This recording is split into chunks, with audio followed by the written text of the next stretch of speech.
अच्छा, breath first हमने B F x देख लिया था, वो अनइन्फॉर्म्ड सर्च में था। अब फिर दूसरा है, हमें एक और एकदम देखना है जो अनइन्फॉर्म्ड सर्च में आता है, वो है D F S, depth first search. Breath first क्या कर रहा था कि वो रॉ वाइज कर रहा था, वेट वेट जो होती है ना, रॉ वाइज सर्चिंग कर रहा था, first raw, second raw, third raw पे, फोर्थ रॉ पे जा रहा था।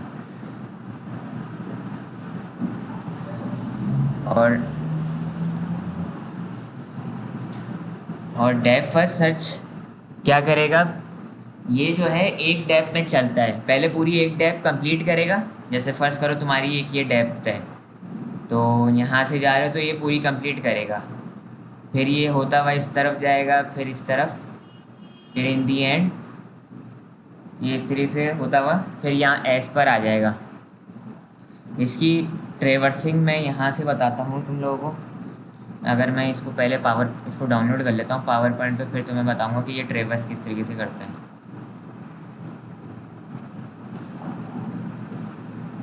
अच्छा, ये भी डेफ फर्स्ट सर्च अनइन्फॉर्म सर्च में ही आता है।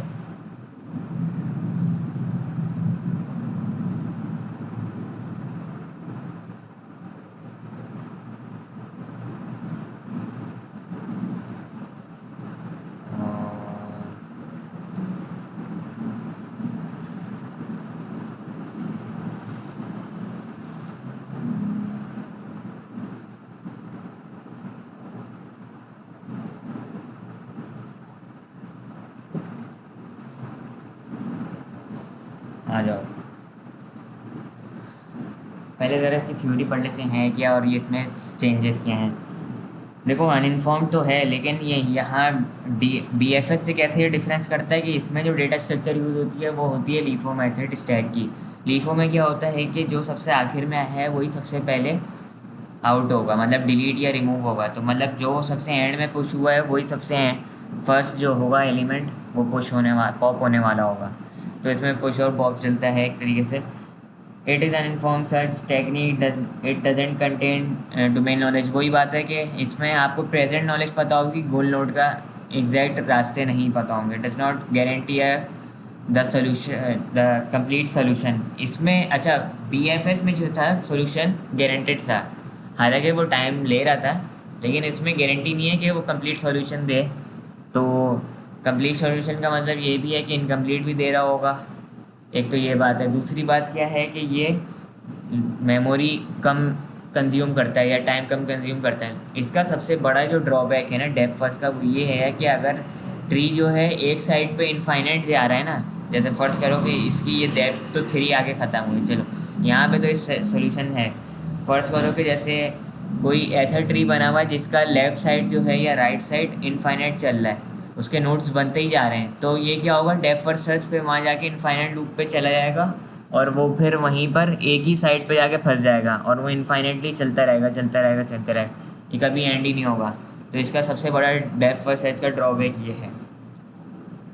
फाइनाइट ट्री के लिए तो सही है, वेल एंड गुड, बट जिधर इनफाइनाइट है ना, इनफाइनाइट एक तरीके से ये समझ लो यहाँ पे बहुत ही ज़्यादा नोड्स हो गए, तो मिलियन ट्रिलियन का रिकॉर्ड है जैसे फेसबुक का है, तो वहाँ पर डेप्थ फर्स्ट सर्च जो है बहुत ही बेकार टेक्निक होगी ऐसा ग्राफ ट्रैवर्सल के लिए, ग्राफ को सर्च करने के लिए ना, यहाँ पर ये फेल हो जाएगा। वहाँ वहाँ पे ऐसा फेसबुक के लिए यूज़ नहीं होगी D F S. Depth deepest node searching, if the goal state not found then do back track and goes back to the other direction. ये क्या कह रहा है, डीपेस्ट किसी को सबसे ज़्यादा डेप होगी वो सबसे पहले वहाँ पर जाएगा। फ़र्ज़ करो कि मेरा एल्गोरिथम यहाँ से चल, मैंने ट्रेवर्स यहाँ से करना शुरू करा, सही है। अब आप इसको यहाँ से लेकर जा रहे हो इसको,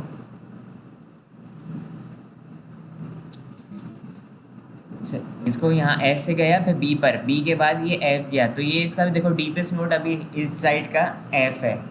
अब देखो उसको गोल नोड नहीं मिलेगा, तो फिर वो इस वाले पर आएगा, ये भी इसका डीपेस्ट ही है, मतलब बी का यहाँ पे ये दोनों डीपेस्ट नोड है। फिर अब क्या करेगा, इसको गोल नोड नहीं मिला तो ये बैक ट्रैक करेगा, बैक ट्रैक मतलब अब ये वापस ऊपर जाएगा बी के पास, ये वापस ऊपर बैक करेगा बी के पास, फिर ये बैक ट्रैक करेगा एस के पास, फिर ये अब यहाँ से ये जाएगा ए के पास। अब ए पर फिर ये इधर आएगा, यहाँ पर आएगा डी पर, फिर ये डी पर आएगा, डी पे इसको गोल नोड नहीं मिलेगी, फिर ये बैक ट्रैक करके फिर ऊपर पेरेंट नोड पे जाएगा अपना, जो इसका पेरेंट क्या है इसका ए है। फिर ए के बाद फिर यहाँ सी पर जाएगा, सी के पर जाने के बाद फिर वही एक राइट साइड पे जाएगा। अब इसको यहाँ पर ये मिल गया गोल नोड, जिधर इसको गोल नोड मिला यहाँ पर ये एंड कर जाएगा, इसलिए इसको गोल नोड मिल गया, फाइनल हो गया ये। तो इसकी ये एक तरीके से इस तरीके से ट्रैवर्सिंग होती है। अगर मैं इसका एक मिनट में प्रिंट स्क्रीन लेता हूँ और मैं पेंट पे इसको खोल के दिखाता हूँ, तो देखना अब ये ट्रेवर्स किस तरीके से, अगर मैं एरो के फॉर्म में बनाऊँ इसको, तो ये ट्रेवर्स किस तरीके से कर रहा होगा।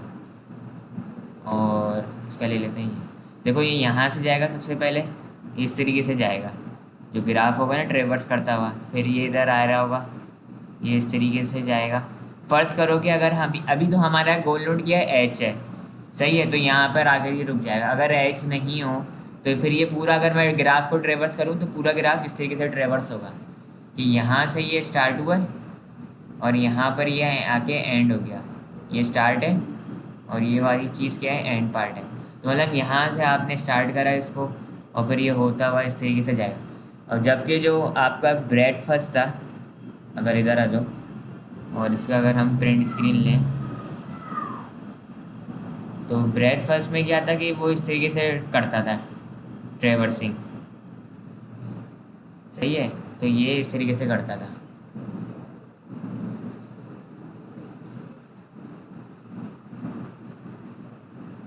सही।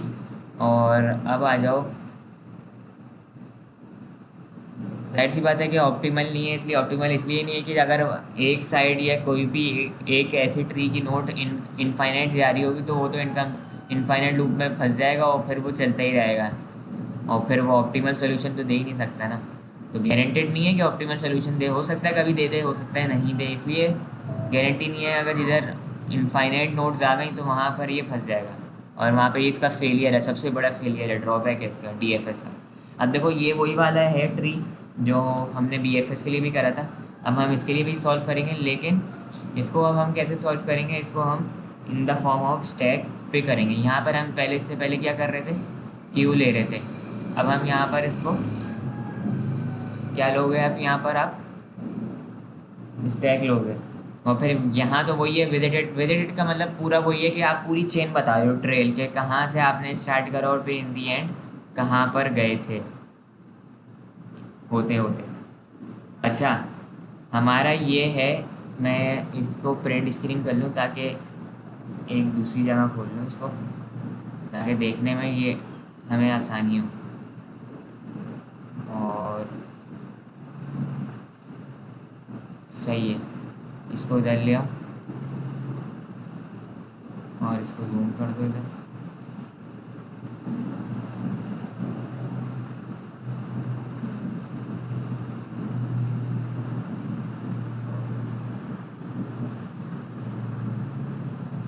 सही है। अब देखो, अब हमें कहाँ से शुरू करना है, जाहिर सी बात है स्टार्ट करना है हमें एस से, तो हम लोग एस से स्टार्ट करोगे।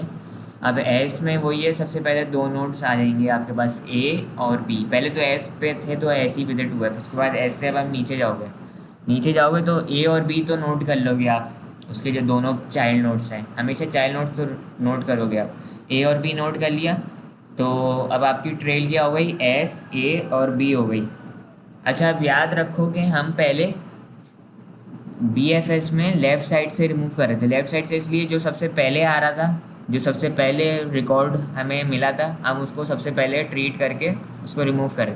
इसमें अब ऐसा नहीं है, इसमें क्या होगा, हम राइट साइड से डिलीट करेंगे। राइट साइड से इसलिए जो सबसे एंड में आया वो सबसे पहले अब जाएगा, तो बी सबसे आखिर में आया है, ए और बी, तो हम बी को अब रिमूव करेंगे। देखो नेक्स्ट पार्ट में हमने बी को रिमूव करा, बी को जैसे ही तुमने रिमूव करा तो तुम्हारे पास आया ई और एफ। जैसे ही तुमने यहाँ पर बी को रिमूव कर दिया ना, यहाँ पर इसको रिमूव करा, इसको तुमने रिमूव करा, तो अब हमारे पास ये दो नोट्स आ गई, एक ये आ गई हमारे पास और एक ये वाली आ गई हमारे पास, ये आ गई। फिर हम इसके साथ में वही वैसे ही कर लोगे, S, A, B, E, F, ये हमारी बजटेड हो गई। अब हम किसको रिमूव करेंगे, ई को या एफ को, बताओ। सईद और अली बताओ किसको रिमूव करेंगे हम। स्टैक में अगर हम यूज़ कर रहे हैं तो क्या रिमूव होगा पार्ट हमारा,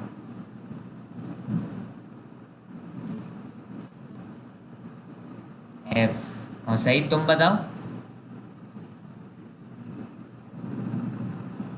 सही। हाँ सही है। तो पहले ये रिमूव होगा, फिर उसके बाद दूसरी आइट्रेशन में जब हम दूसरा आइट्रेशन करोगे तो तुम ई करोगे रिमूव। तो हमने पहले एफ रिमूव कर दिया, तो जैसे ही एफ रिमूव करा हमने लिख दिया ए से बी ई एफ। अब जाहिर सी बात है एफ से नीचे तो कुछ है ही नहीं, तो हमने ये लिख दिया ये वाली पूरी टर्म।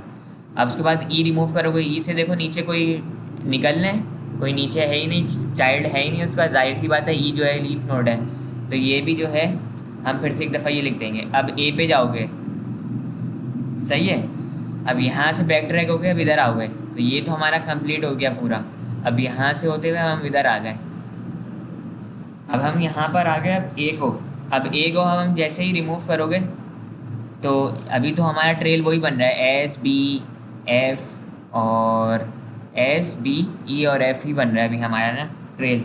अब हम ए को रिमूव करेंगे, तो ए को जैसे ही रिमूव करा हमारे पास सी और डी आई है, तो सबसे एंड में जो आया था हमारे पास ये आया था, सही है। ये वाला पार्ट है हमारे पास सबसे एंड में ना। तो अब हम सी और डी को रिकॉर्ड कर लेंगे, तो S A B E F C D ये हमारा विजिटेड हो गया। अब हम सबसे पहले किसको रिमूव करेंगे, इसको रिमूव करोगे, सही है। अब हम लोग अभी इस तरफ आ गए। जब हमने डी को रिमूव करा तो फिर हम लोग क्या क्या विजिटेड जो हमने नोट्स लिख लिए हैं वो हम लिखना शुरू कर देंगे, एस बी ई एफ।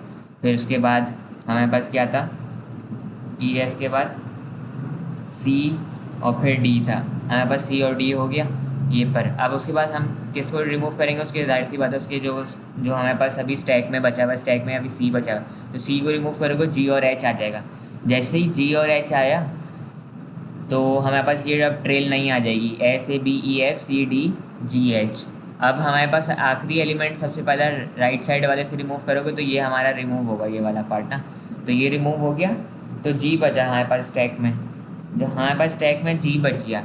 अब यहाँ पर देखो हमारे पास गोल नोड हिट हो गई है, तो हमारा गोल क्या था, एच था, तो हमें अब जाहिर सी बात है आगे जाने की ज़रूरत ही नहीं है, तो हम जाहिर सी बात है हम इसको ट्रेवर्स करेंगे ही नहीं जी को ना, इसलिए एच हमारा क्या है यहाँ पे गोल नोड है। अगर एच हमारा गोल नोड नहीं होता, जी होता हमारा, फर्ज करो ये होता है हमारे पास गोल नोड, एच नहीं होता, तो फिर हम जाहिर सी बात है यहाँ पर जाके फिर इसको ट्रेवर्स करते, तो फिर इन दी एंड फिर ये हम एम्प्टी हो जाती, ये वाली स्टेट जी स्टेट एम्प्टी हो जाती, और फिर हमारे पास क्या हो जाता, S A B E F C D G H. Visited तो यही रहता, लेकिन ये एक हमारे पास एम्प्टी हो जाता, स्टैक एम्प्टी हो जाता हमारा। लेकिन इस सूरत में स्टैक इसलिए एम्प्टी नहीं हुआ, हमारा गोल जिधर मिला वहीं पर हमने हमारा प्रोग्राम टर्मिनेट होके एग्जिट हो जाएगा, तो यहाँ पर हमारा जी स्टैक में रहेगा, इसलिए हमारी गोल नोड पहले ही हमें फाइंड हो गई, तो हमें आगे जाने की ज़रूरत नहीं है। लेकिन क्यू में क्या है कि वो सबको इनपुट करेगा, क्यू में जो बी एफ एस वाला था, बी एफ एस में सारी नोट्स को इनपुट करेगा, सारी नोट्स को डिलीट करेगा, वो ये करता है। इसमें ये नहीं है, स्टैक में क्या है, जिधर तुम्हारी गोल नोड आएगी वहाँ पर वो प्रोग्राम टर्मिनेट हो जाएगा तुम्हारा, जिधर उसको मिली, फ़र्ज़ करोगा जैसे तुम्हारा ई था, तो वो फिर यहीं पर तुम्हारा ये चीज़ टर्मिनेट हो जाती। तो हमारे एक डेप पे चला, पहले हम पूरी राइट साइड पे चले, पूरी राइट साइड पे उसको गोल नहीं मिली, फिर वो बैक ट्रैक होकर इस साइड आया, फिर यहाँ पे भी नहीं मिली, फिर सी से जैसे ही वो चाइल्ड नोड में गया, सी के चाइल्ड नोड में वहाँ उसको एच मिला, वहीं पे टर्मिनेट हो गया। तो ये था हमारा D F S depth first search, जो सबसे पहले हमेशा एक डायरेक्शन में चलता है, एक डायरेक्शन में उसको नहीं मिलेगी, फिर वो दूसरी डायरेक्शन में जाना शुरू करता है, तो राइट से लेफ़्ट की तरफ जाता है। तो ये था हमारा D F S. D F S भी अनइन्फॉर्म सर्च था, और इसकी जो एप्लीकेशंस हैं और इसके पिटफॉल्स क्या हैं, देयर इज़ नो गारंटी, वही जो मैंने ऊपर भी पहले बताया था कि गारंटी नहीं है कि गोल नोड पे आप पहुंच सको। अगर एक दफ़ा गारंटी क्यों नहीं है कि गोल नोड पे ये पहुंच सके, अगर कभी इनफाइनाइट लूप में अगर फंस गया तो फिर ये गया, अगर आपकी नोड्स एक साइड इनफाइनाइट हैं तो ये फिर वहीं फंस जाएगा, फिर इनफाइनाइटली लूप चलता रहेगा और वहीं पे उसका वो सर्च करता रहेगा और ज़िंदगी गुजर जाएगी, ये वहाँ से बाहर नहीं निकल पाएगा। Application of D F S solving puzzle with one solution, जैसे कोई सॉल्व कर रहे हो पजल का, वन सोल्यूशन का हो, इस टाइप का। पाथ फाइंडिंग की जाहिर सी बात है, पाथ फाइंडिंग के लिए तो यूज़ होता ही है, डी एफ एस भी पाथ फाइंडिंग के लिए है, बी एफ एस भी पाथ फाइंडिंग के लिए है, और भी एल्गोरिथम, लेकिन ऑप्टिमल पाथ फाइंडिंग सोल्यूशन नहीं देगा ये। जॉब स्केजुअलिंग के लिए भी यूज़ होता है, जैसे आप प्रायोरिटी कर रहे हो आप जॉब को, कि हमें जो है सबसे पहले जो जॉब आ रही है ना, जैसे जैसे ये है कि तुम्हारे पास जो सबसे लास्ट में जॉब आई उसको सबसे पहले आप मतलब सर्च करोगे, तो उसके लिए भी यूज़ होता है जॉब स्केजुअलिंग। मतलब ये होता है जैसे फ़र्ज़ करो कि आपने प्रिंटर में ये सेट करा हुआ है कि जो सबसे एंड में जॉब सेंड करेगा ना, अब जैसे एक नेटवर्क प्रिंटर आपके पास अटैच है, तो उसमें यूज़र वन भी प्रिंट जॉब अपनी सेंड कर रहा है, प्रिंट यूज़र टू भी जो है अपनी प्रिंटिंग की जॉब सेंड कर रहा है, लेकिन आपने उसमें स्टैक का एल्गोरिथम लगाया हुआ है। तो स्टैक का मतलब क्या करेगा, और जो सबसे एंड में आ रहा होगा उसको आप सबसे पहले क्या कर रहे होगे, सर्फ कर रहे होगे और सबसे पहले उसको प्रिंटिंग के लिए भेज रहे होगे। तो या तो ये कर लो, या तो दूसरी यह है क्या है, एक दूसरा सिनेरियो क्या है, जैसे फ़र्ज़ करो कि 3 एम्प्लॉयज़ हैं। एक पहला एम्प्लॉय जो है वो मैनेजर है, दूसरा एम्प्लॉय जो है वो क्या कहते हैं वर्कर है, और तीसरा भी एम्प्लॉय वर्कर है। अगर पहले एम्प्लॉय जो है ना जॉब सेंड कर दी है, और वो पहला एम्प्लॉय कौन है, मैनेजर। तो अब तुम्हें यहाँ प्रायोरिटी सेट करनी है। प्रायोरिटी क्या है, अगर मैनेजर की जॉब पहले आ रही है प्रिंटिंग के लिए, तो उसकी जो है ना प्रिंट पहले निकलेगा, और अगर दूसरे वर्करों ने उसके साथ सेंड करी है, उससे पहले भी सेंड करी हुई है, तो उनकी प्रिंट पहले नहीं निकलेगा, पहले इनका निकलेगा। तो वो क्या क्या होगा कि जाहिर सी बात है, ये जो है ना तुमने सेट करा हुआ होगा गोल नोट जो है तुमने किस पे सेट करा हुआ होगा, मैनेजर को, कि अगर मैनेजर की जॉब पहले आएगी तो वो सबसे पहले इसको प्रिंट निकालेगा, फिर उसके बाद दूसरों वालों को ट्रीट करेगा जो दूसरी जो जॉब्स होंगी। तो इस तरीके से था। ये था तुम्हारा आज जो तुम लोगों का लेक्चर ख़त्म हुआ है, वो तुम लोगों का एंड हुआ है किस पर, डीएफएस और बीएफएस अनइन्फॉर्म सर्च का तुम लोगों का पूरा टॉपिक ख़त्म हो गया है अब। तो तुम लोग असाइनमेंट देखना क्लासरूम में, मैंने यही दिया हुआ है, बीएफएस और डीएफएस का ही दिया हुआ है, और यही वाले मैंने दिए मैं यही वाला दिया हुआ है मैंने। इसके ऊपर तुम लोगों को बीएफएस और डीएफएस का सोल्यूशन मुझे निकाल कर दिखाना होगा, और कुछ थोड़ा सा जो है वो पूछा हुआ है कि ब्लाइंड सर्च और ह्यूरिस्टिक सर्च क्या होता है। नेक्स्ट जो वीक आ रहा है मेरा तो ये था कि मैं ये भी ख़त्म करा दूँ, ताकि एक चैप्टर और पढ़ा दें अगले हफ्ते। खैर, तो अब नेक्स्ट वीक हम लोग ये पढ़ेंगे ह्यूरिस्टिक सर्च। ह्यूरिस्टिक सर्च में कौन सा आता है आपका, ए स्टेरिक एल्गोरिथम, जिसको आप ह्यूरिस्टिक सर्च को कहते हो इन्फॉर्म सर्च भी। ये काफ़ी एफिशिएंट है उन दोनों से, और इसकी जो है टाइम कॉम्प्लेक्सिटी भी कम है एज़ कम्पेयर टू दिस। ये किस लिए काम करता है, एक तो शॉर्टेस्ट पाथ फाइंड करने के लिए होता है ना। देखो ये तुम्हारा स्टार्ट नोड है और ये गोल नोड है ग्रीन वाला, तो ये शॉर्टेस्ट पाथ ढूंढेगा। हो सकता है यहाँ से ये इस तरीके से भी जा सकता था, ऊपर से होता हुआ नीचे जा, लेकिन ये शॉर्टेस्ट पाथ ढूंढता है। दूसरा बात कि ये सिर्फ तो इसको गोल नोड पता होती है, सही है, इसको करंट और गोल नोड का पता होता है, और साथ में ये कुछ एस्टिमेशन पे काम करता है। ह्यूरिस्टिक मतलब है estimation, based on an estimation. देखो अब यहाँ पर ये जो हमारे पास है ट्री, देखो फ़र्ज़ करो कि हमारे पास स्टार्ट हम किससे ले रहे हैं, एस से, और हमें जाना कहाँ पर है, जी पर। जी मतलब हमारा गोल नोड है यहाँ।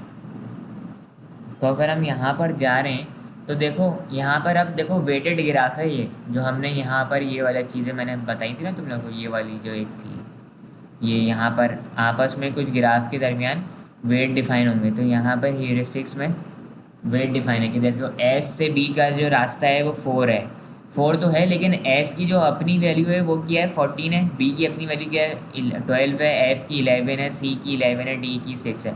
तो ये जो ग्रीन से जो मैंने लिखा हुआ ना, ये ह्यूरिस्टिक वैल्यू है अपने नोट की, ये बेस्ड ऑन एस्टिमेशन है। ये तो एग्जैक्ट वैल्यू है, एस से बी का रास्ता जो है 4 है, ये एस्टिमेशन वैल्यू है, ह्यूरिस्टिक वैल्यू है कि आपने एक एस्टिमेशन से निकाली हुई, और ये क्वेश्चन में दी हुई होगी आपको वैल्यू। तो सिर्फ क्या करना होगा, जी प्लस एच एन। अभी मैं सिर्फ एक तुम लोगों को वो दे देता हूँ हिंट, जी क्या है और एच क्या है। जी जो है तुम्हारा ये नॉर्मल है, जी मतलब क्या है, एस से बी का डिस्टेंस, जो एस से बी का डिस्टेंस क्या है तुम्हारा 4 है, एस से बी की कॉस्ट क्या है तुम्हारी 4 है। एच क्या है, एच है तुम्हारी 12 तुम्हारा वो होगा जो जिस नोड पे तुम जा रहे हो। जैसे एस से बी जा रहे हो तो बी का तुम एस्टिमेशन लोगे, एच की जो है तुम बी की क्या लोगे तुम, ह्यूरिस्टिक वैल्यू लोगे। एच क्या है, ह्यूरिस्टिक वैल्यू ऑफ बी, तो एच से बी, तो बी की ह्यूरिस्टिक वैल्यू लोगे। 4 + 12 तो 16 हो जाएगी। ये मैं तुम लोगों को नेक्स्ट क्लास में पूरी एग्जाम्पल बताऊँगा। और फिर हुआ तो इसके ऊपर असाइनमेंट भी एक बना दूंगा उसकी अगले नेक्स्ट वीक। ये है कि तुम इन लोगों को पढ़कर आना, इसलिए तुम्हारा जो नेक्स्ट वीक आ रहा है ना, 7 अक्टूबर को तुम्हारी डेडलाइन है उसकी असाइनमेंट जमा कराने की, असाइनमेंट 2। बहुत से लोगों ने तो असाइनमेंट 1 भी जमा नहीं कराया। लेट सबमिशन कराओगे तो जाहिर सी बात है मैं मार्किंग कम करूँगा, आउट ऑफ 10 में से फिर कम दूंगा लेट सबमिशन पे। तो 7 अक्टूबर है असाइनमेंट 2 की, तो ये कर कर आना। इसलिए फिर जिस दिन तुम लोगों का लैब एग्जाम, वो क्या कहते हैं, लैब होगी ना, लैब तुम लोगों की है, लैब तुम्हारी ट्यूसडे को है ना, तो थर्सडे, हाँ वेनेसडे को ही ले लूँगा मैं। हाँ वेनेसडे को ही तुम्हारा क्विज़ हो जाएगा इस पर। बीएफएस या डीएफएस में से कोई एक मैं एल्गोरिथम दूंगा जो आएगा तुम्हारा क्विज़ 2 में। और उसके बारे में कुछ हो सकता है मैं पूछ लूँ कि डीएफएस क्या है, उसका क्या काम है, कुछ थोड़ा सा थ्योरी पूछूंगा, और एक जो है ये एल्गोरिथम दे दूंगा कि इसको तुम ट्रेवर्स करो, उसका आउटपुट क्या आ रहा है, ये इस तरीके से आएगा। तो ये चीज़ें थी। फिर एस्टेरिक एल्गोरिथम पढ़ेंगे, फिर ये हमारे पास ये वाला इंशाल्लाह ये प्रॉब्लम सॉल्विंग वाला लेक्चर ख़त्म हो जाएगा।